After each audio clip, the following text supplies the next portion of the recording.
help you either before you get married or after you get married, or if you're considering divorce, the kind of things that you need to look at, the finances, the property, the children, teaching you how to not be too emotional during your divorce process. And then also there's the after the divorce, once the dotted line has been signed and it's like, oh my days, it's happened, I'm now all on my own, either with the kids or without the kids. It's helping you recover and get back on your feet after that. And that's what I specialize in terms of divorce recovery coaching and reinvention mentoring. I did a certification course with the ICA. It's also recognized by the ICF, that's the International Coaching Federation. I don't just know the theory, so I'm not just, yes, I have a legal background, I have an MBA and all these wonderful fancy things, but I've actually lived the life throughout the whole journey of considering whether to get divorced or not, of being domestically abused, of trying to figure out, do I leave my husband or do I not? And when he eventually left me, it was like, oh wow, okay, what do I do? So it's all those, the thought processes, how to protect my children. I've got 2 daughters, how to ensure that they have healthy self-esteem and they don't feel, that their life is in a mess because of whatever decisions that their parents have made, and also realizing that I thought, I'm all for forgiveness.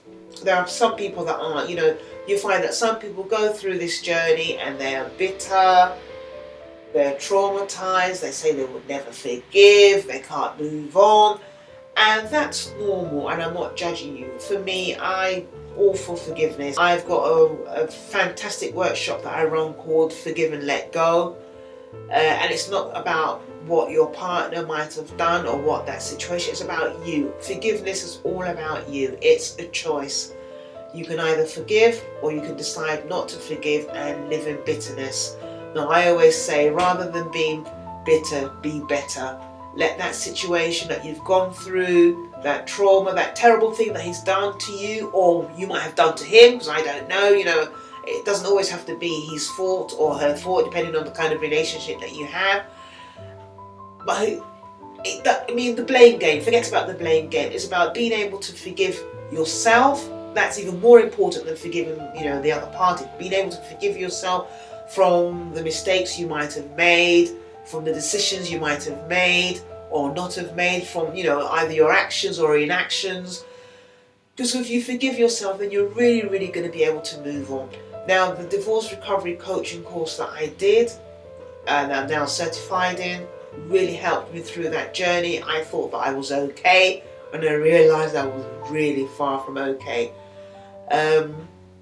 What I would advise is that if you do decide to go down this recovery journey, make sure you have someone that is certified, not just someone that's certified on paper, but someone that's actually lived in your shoes, that actually will understand the nuances of having to come out of a relationship, someone that will understand what it means to really transition from being a we to a me. Suddenly, you've 2.4 children if you've got children, you've got 6 play settings, mum, dad, and the 4 kids if you've got that many, or 2 kids, and then suddenly it's me, myself, and I.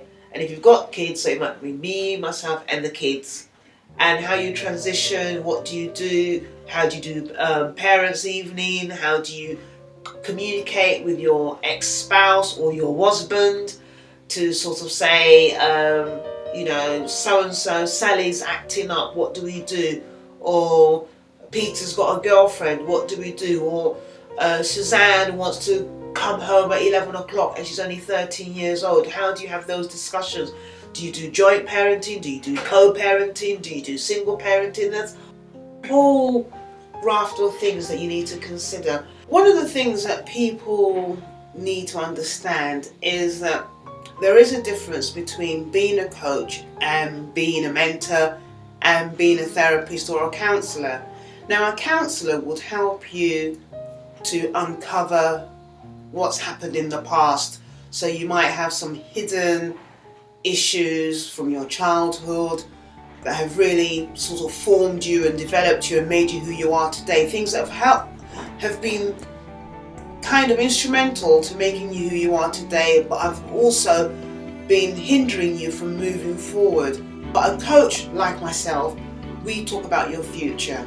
So my business and my passion is to get you into your future, get you stop looking at the past. You can't expect to have a better future if you're trying to take the past with you. The past is the past. So I'm not going to be working with you to try and unravel the past. I'm going to work with you to try and get you into a better future, to help to reinvent yourself. Like I mentioned earlier on, I am known as the reinvention queen. I've reinvented myself several times, and I'll help you reinvent yourself as well to be a better, greater version of who you are right now.